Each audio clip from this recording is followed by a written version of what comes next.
is coming out soon. I won't be talking about it, but I will tell you about the company behind it. The UK government has purchased 30 million doses of COVID mRNA vaccine from a company called Pfizer. The vaccine is due to be delivered in November, with the potential of 100 million doses by the end of the year and 1.3 billion doses next year. News just out. Pfizer says it could be ready to apply for emergency use authorization for its COVID-19 vaccine candidate by late November. It won't be mandatory at the beginning, but judging from the large orders, a gradual plan will be implemented to persuade and incentivize people to take the vaccine and put restrictions on people that don't, along with shaming campaigns.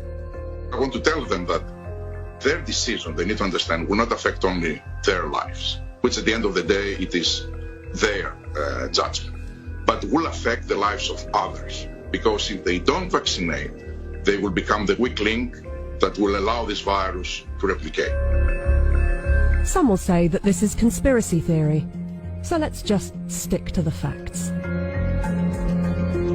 The government trusted Pfizer to vaccinate the British people, so it's logical to want to inquire into the company's track record in safety and ethics. After all, they must be trustworthy in fighting for humanity, right?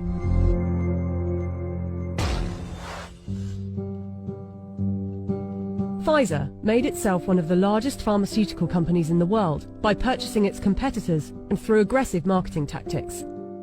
What I'm about to tell you is only 20% of their rap sheet, otherwise this video would be hours long, but you can go to our website where you can see the full list.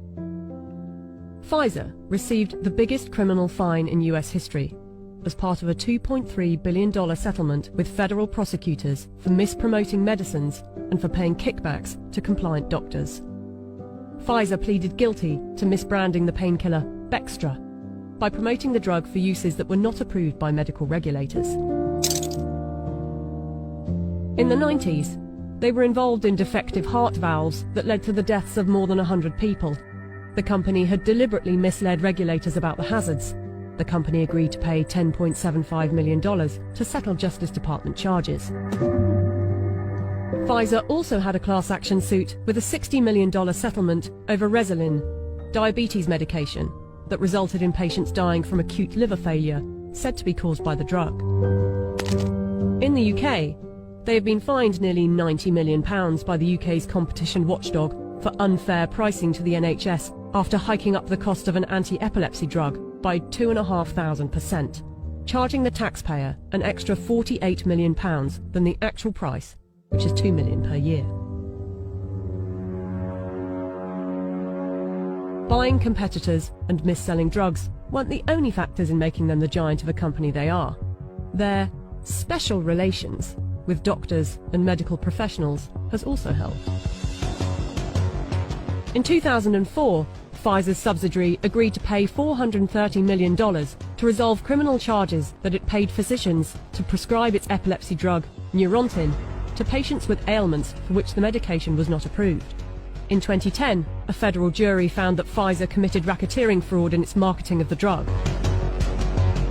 Pfizer disclosed that during a 6-month period the previous year, it had paid $20 million to some 4,500 doctors and other medical professionals for speaking on the company's behalf.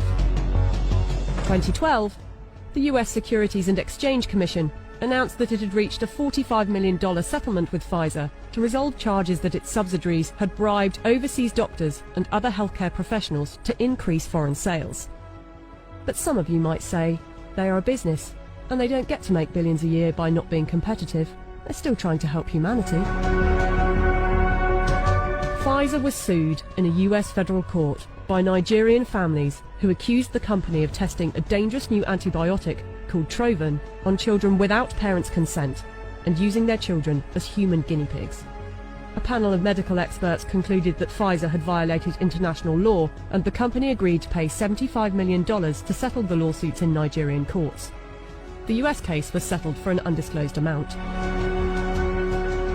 Amid widespread criticism of high pricing for poor countries, and in particular AIDS medications, Pfizer offered to donate a 2-year supply of its drug, Diflucan, worth $50 million to the South African government. Yet in 2003, Pfizer backed away from the company's plan to license its AIDS drug for low-cost distribution in poor countries. The list goes on. I don't want to bore you with it. But ask yourself, if it was a car manufacturer, would you buy a car from them? We plan to honor our history, and we will only bring to the world a vaccine that has been proven safe and efficacious. If Pfizer is trustworthy enough to be given one of the keys to vaccinate the population with something that was knocked up in a few months, and with such a track record for safety and ethics, I know what I think.